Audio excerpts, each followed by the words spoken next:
사도행전 6장. 그 무렵 제자들이 점점 늘어나자 그리스계 유다인들이 히브리계 유다인들에게 불평을 터뜨리게 되었다. 그들의 과부들이 매일 배급을 받을 때 홀대를 받았기 때문이다. 그래서 12사도가 제자들이 공동체를 불러 모아 말하였다. 우리가 하느님의 말씀을 제쳐놓고 식탁 봉사를 하는 것은 바람직하지 않습니다. 그러니 형제 여러분 가운데에서 평판이 좋고 성령과 지혜가 충만한 사람 7을 찾아내십시오. 그들에게 이 직무를 맡기고 우리는 기도와 말씀 봉사에만 전념하겠습니다. 이 말에 온 공동체가 동의하였다. 그리하여 그들은 믿음과 성령이 충만한 사람인 스테파노, 그리고 필리포스, 프로코로스, 니카노르, 티몬, 파르메나스, 또 유다교로 개종한 안티오키아 출신 니콜라우스를 뽑아 사도들 앞에 세웠다. 사도들은 기도하고 그들에게 안수하였다. 하느님의 말씀은 더욱 자라나 예루살렘 제자들의 수가 크게 늘어나고 사제들의 큰 무리도 믿음을 받아들였다. 은총과 능력이 충만한 스테파노는 백성 가운데에서 큰 이적과 표징들을 일으켰다. 그때 이른바 해방민들과 키레네인들과 알렉산드리아인들과 킬리키아와 아시아 출신들의 회당에 속한 사람 몇이 나서서 스테파노와 논쟁을 벌였다. 그러나 그의 말에서 드러나는 지혜와 성령에 대항할 수가 없었다. 그래서 그들은 사람들을 선동하여 우리는 그가 모세와 하느님을 모독하는 말을 들었습니다 하고 말하게 하였다. 또 백성과 원로들과 율법학자들을 부추기고 나서 느닷없이 그를 붙잡아 최고의회로 끌고 갔다. 거기에서 거짓 증인들을 내세워 이런 말을 하게 하였다. 이 사람은 끊임없이 이 거룩한 곳과 율법을 거슬러 말합니다. 사실 저희는 그 나자렛 사람 예수가 이곳을 허물고 또 모세가 우리에게 물려준 관습들을 뜯어 고칠 것이라고 이자가 말하는 것을 들었습니다. 그러자 최고의회에 앉아있던 사람들이 모두 스테파노를 열심히 바라보았는데 그의 얼굴은 천사의 얼굴처럼 보였다. 사도행전 7장. 대사제가 그게 사실이오 하고 묻자 스테파노가 말하였다. 부영 여러분 들어보십시오. 우리 조상 아브라함이 하란의 자리를 잡기 전 메소포타미아에 있을 때 영광의 하느님께서 그에게 나타나 내 고향과 친족을 떠나 내가 너에게 보여줄 땅으로 가거라 하고 이르셨습니다. 그리하여 그는 갈대아인들의 땅을 떠나 하란의 자리를 잡았습니다. 그리고 그의 아버지가 죽은 뒤 하느님께서는 그를 하란에서 지금 여러분이 살고 있는 이 땅으로 옮겨오게 하셨습니다. 그때 하느님께서는 아브라함에게 이곳에서는 한 채의 땅도 상속재산으로 주지 않으셨습니다. 다만 그가 아직 자식이 없는데도 그와 그 뒤에 오는 후손들에게 이 땅을 소유로 주시겠다고 약속하셨습니다. 하느님께서는 또 이렇게 말씀하셨습니다. 그의 후손은 남의 나라에서 나그네 살이하며 400년 동안 종살이를 하고 학대를 받을 것이다. 그러나 그의 후손들이 종이 되어 섬길 민족을 나는 심판하겠다. 하느님께서 또 이르셨습니다. 그 뒤에 그들은 빠져나와 이곳에서 나를 섬길 것이다. 그리고 하느님께서는 아브라함과 할례의 계약을 맺어주셨습니다. 그래서 아브라함은 이삭을 낳고 8째 되는 날에 할례를 베풀었으며 이삭은 야곱에게 또 야곱은 12선조에게 할례를 베풀었습니다. 그런데 이 선조들은 요셉을 시기한 나머지 이집트에 팔아넘겨 버렸습니다. 그러나 하느님께서는 그와 함께 계시면서 모든 재난에서 그를 구하시고 이집트 임금 파라오 앞에서 그에게 은총과 지혜를 베푸셨습니다.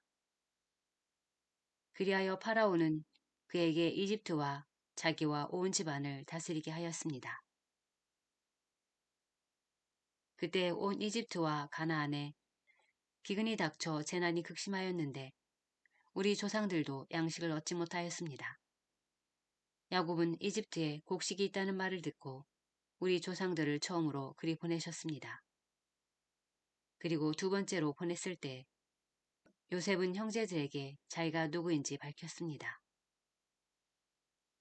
그리하여 파라오도 요셉의 가족들을 알게 되었습니다. 요셉은 사람을 보내어 아버지 야곱과 75명이나 되는 자기 친족들을 모두 불러오게 하였습니다.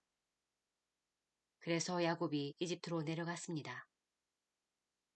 그곳에서 야곱도 죽고 우리 조상들도 죽었습니다. 그들의 유해는 스켐으로 옮겨져 아브라함이 하몰의 아들들에게 은전을 주고 사둔 묘지에 안장되었습니다. 하느님께서 아브라함에게 다짐하신 약속이 실현될 때가 다가오자 우리 백성은 이집트에서 늘어나고 불어났습니다. 그러다가 요셉을 알지 못하는 다른 임금이 이집트에 군림하게 되었습니다. 그자는 우리 결례에게 간계를 부리고 우리 조상들을 학대하여 갓난아기들을 버리게 하고 하나도 살아남지 못하게 하였습니다. 그때 모세가 태어났는데 그는 하느님 보시기에 귀여운 아기였습니다. 그는 3달 동안 아버지 집에서 자라다가 버려졌는데 파라오의 딸이 데려다가 자기 아들로 키웠습니다. 그리하여 모세는 이집트인들의 모든 지혜를 배워 말과 행동에 힘이 있었습니다. 40살이 다 되었을 때 그의 마음에 자기 동족 이스라엘 자손들을 찾아볼 생각이 떠올랐습니다. 어느 날 그는 자기 동족 가운데 한 사람이 부당한 일을 겪는 것을 보고 이집트 사람을 죽여 학대받은 그 사람을 도와주고 그를 위하여 안갚음을 해주었습니다. 그는 하느님께서 자기 손을 통하여 동족들에게 구원을 베푸신다는 것을 동족들이 깨달을 줄로 생각하였지만 그들은 깨닫지 못하였습니다. 이튿날 모세는 서로 싸우고 있는 동족들에게 나타나 그들을 평화롭게 화해시키려고 여보시오, 당신들은 한 형제라오. 그런데 왜 서로들 해를 끼치는 것이오 하고 말하였습니다. 그러자 동료에게 해를 입히던 자가 모세를 떠밀며 대꾸하였습니다. 누가 당신을 우리의 지도자와 판관으로 세우기라도 했소. 어제 이집트인을 죽였듯이 나도 죽일 작정이오. 이 말에 모세는 달아나 미디안 땅에서 나그네 살이하며 아들 둘을 낳았습니다. 40년이 다 찼을 때 시나이산 광야에서 천사가 떨기나무 불길 속에서 그에게 나타났습니다. 그것을 본 모세는 그 광경에 깜짝 놀랐습니다.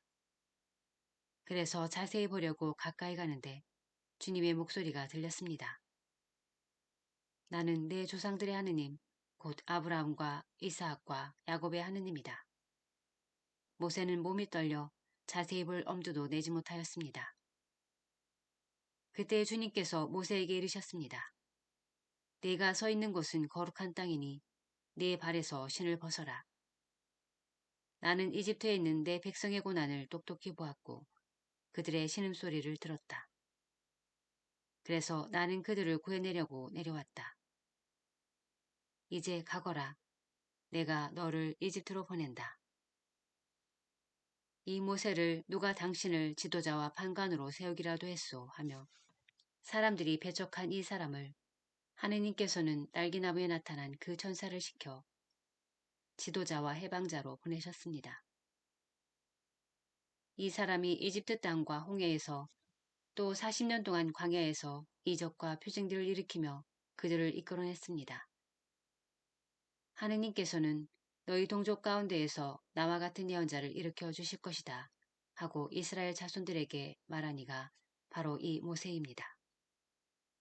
이 사람은 광야의 집회 때 시나이 산에서 자기에게 말하는 천사와 우리 조상들 사이의 중개자가 되어 살아있는 말씀을 받아 우리에게 전해주었습니다.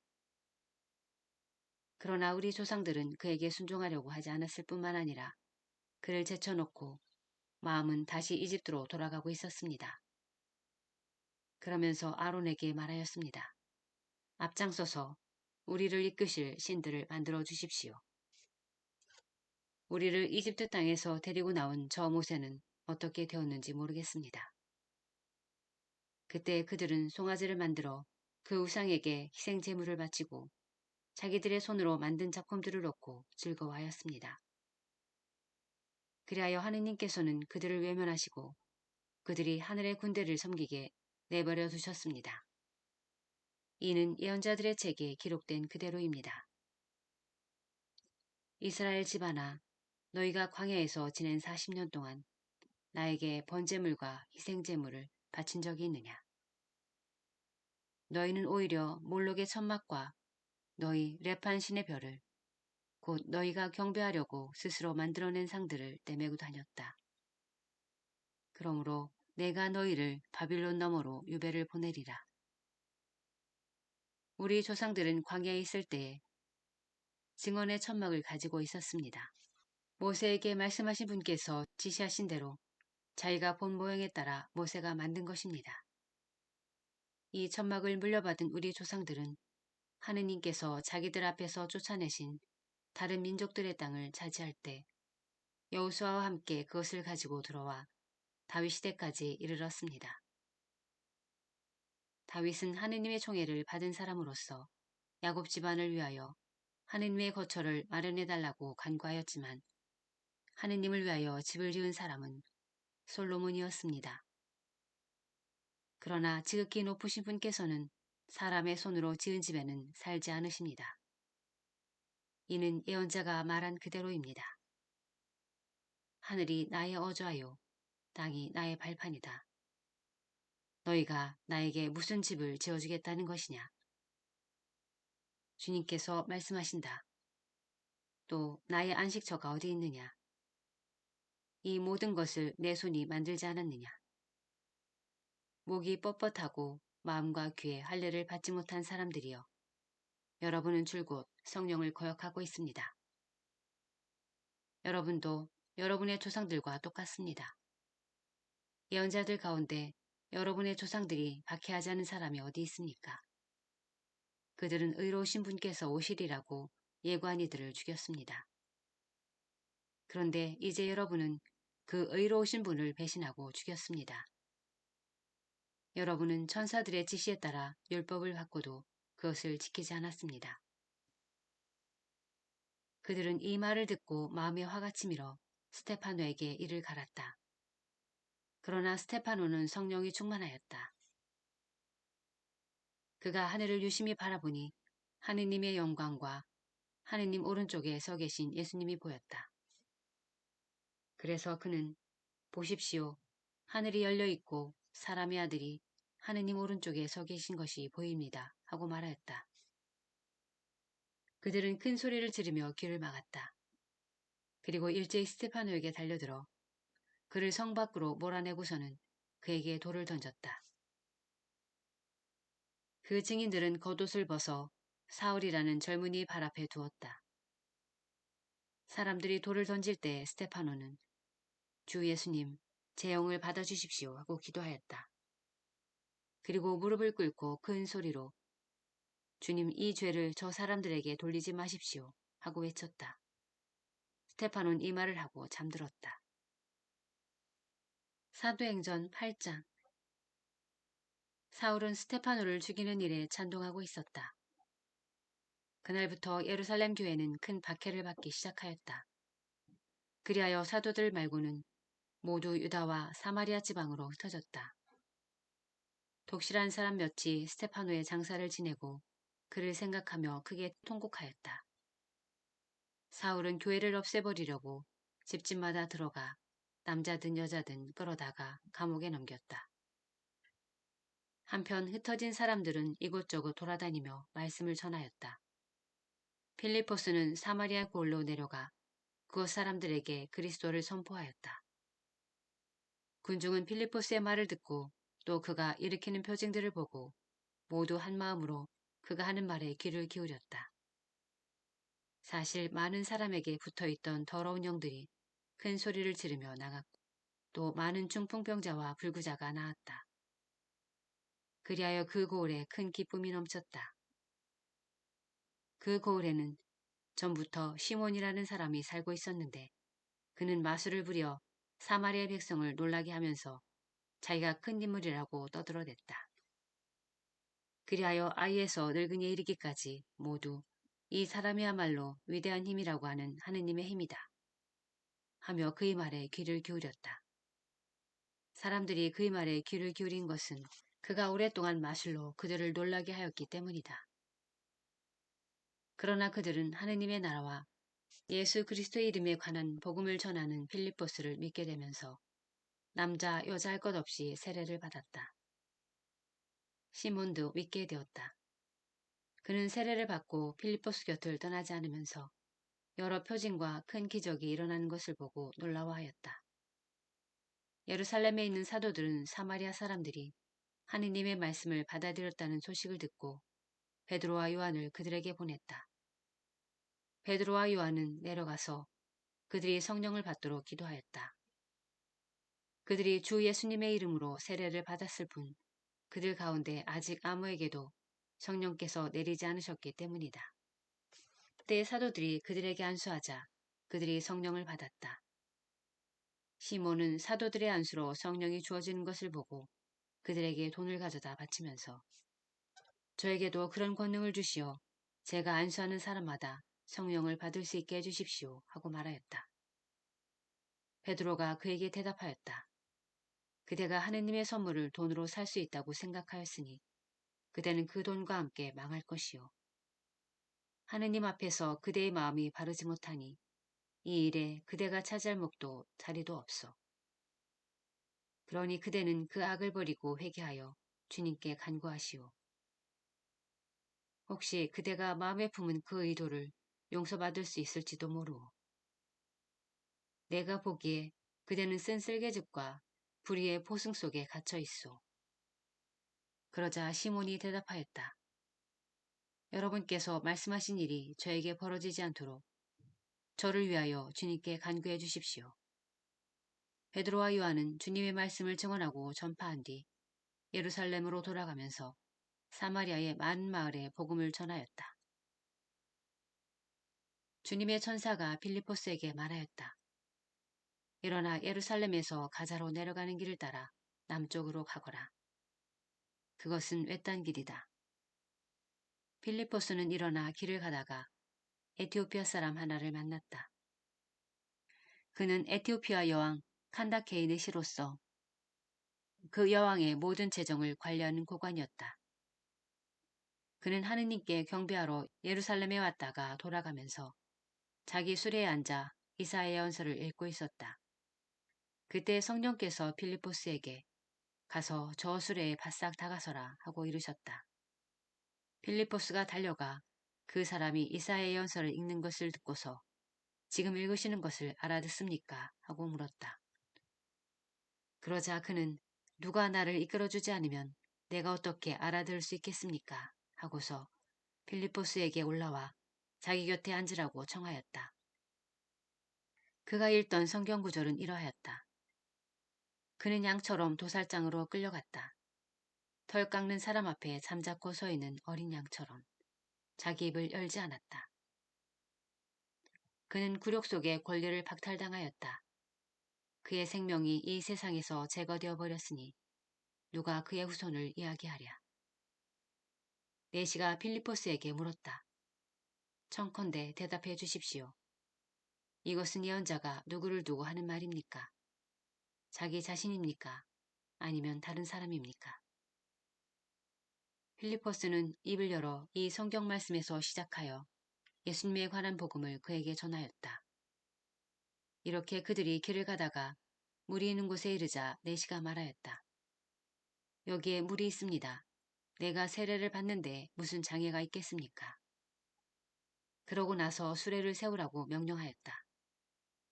필리포스와 넷이 두 사람은 물로 내려갔다. 그리고 필리포스가 넷에게 세례를 주었다. 그들이 무태서 올라오자 주님의 성령께서 필리포스를 잡아채듯 데려가셨다. 그래서 넷이는 그를 더 이상 보지 못하였지만 기뻐하며 제 갈 길을 갔다. 필리포스는 아스도스에 나타나 카이사리아에 이르기까지 모든 고을을 두루다니며 복음을 전하였다.